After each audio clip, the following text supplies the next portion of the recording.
गांव के एक कच्चे रास्ते के किनारे एक छोटा सा घर था जहां एक मेहनती लड़का रहता था। इसका नाम अरहम था। गांव के कुछ बच्चे नई नई साइकिलों पर स्कूल आते, खुशी से घंटियां बजाते। अरहम उन्हें देखकर मुस्कुराता तो था, मगर दिल में चाहता, काश मेरी साइकिल भी ठीक हो जाए। एक शाम जब वो स्कूल से वापस आया तो उसने देखा कि अबू अपनी पुरानी साइकिल के टायर दुरुस्त करने की कोशिश कर रहे हैं।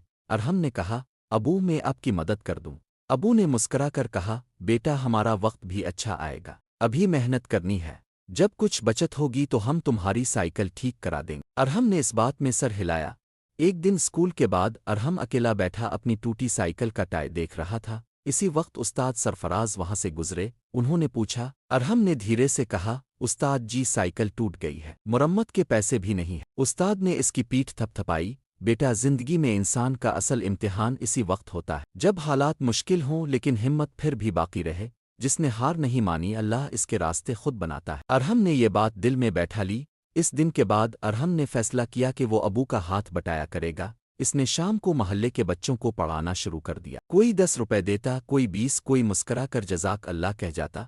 आहिस्ता आहिस्ता वो चंद 100 रुपए जमा कर लेता। अबू हैरान हुए, अरहम ये पैसे? अरहम ने शर्मा कर कहा, अबू मैंने गांव के बच्चों को पढ़ाया, मैं चाहता हूं अपनी साइकिल के पैसे खुद जमा करूं। अबू की आंखों में खुशी के आंसू आ गए। चंद हफ्तों की मेहनत के बाद अरहम और अबू गांव के मैकेनिक के पास गए। मैकेनिक ने पूरी साइकिल ठीक की, नए टायर लगाए, घंटी रखी, ब्रेक्स दुरुस्त किए। अब साइकिल नई जैसी लग रही थी।